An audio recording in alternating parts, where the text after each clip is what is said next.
حدیث نمبر 1055،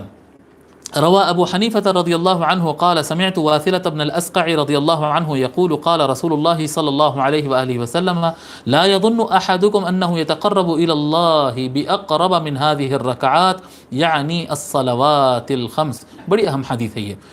امام اعظم ابو حنیفہ حضرت واثلہ بن الاسقع سے روایت کرتے ہیں، وہ کہتے ہیں رسول اللہ صلی اللہ علیہ وآلہ وسلم نے ارشاد فرمایا، تم میں سے کوئی آدمی میں یہ غلط فہمی میں نہ رہے،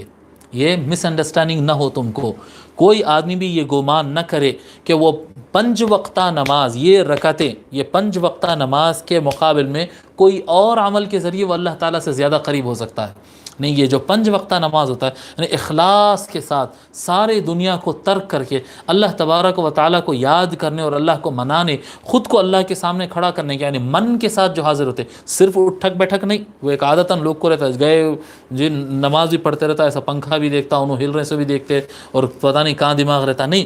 اخلاص کے ساتھ، توجہ کے ساتھ، للہ اپنا سب کچھ چھوڑ کر اللہ کے سامنے خود کو پیش کرنا، ایز اے مجرم کھڑے ہونا، ایز اے تائب کھڑے ہونا، ایز اے متعلم، ایز اے ذاکر اللہ تعالیٰ کے سامنے کھڑے ہونا اور اللہ تعالیٰ کو یاد کرنا اور اللہ تعالیٰ سے گفتگو کرنا، یہ جو نماز میں ٹھہر کر بندہ اللہ سے قریب ہو سکتا ہے، کسی اور ذریعے سے اتنا قریب نہیں ہو سکتا۔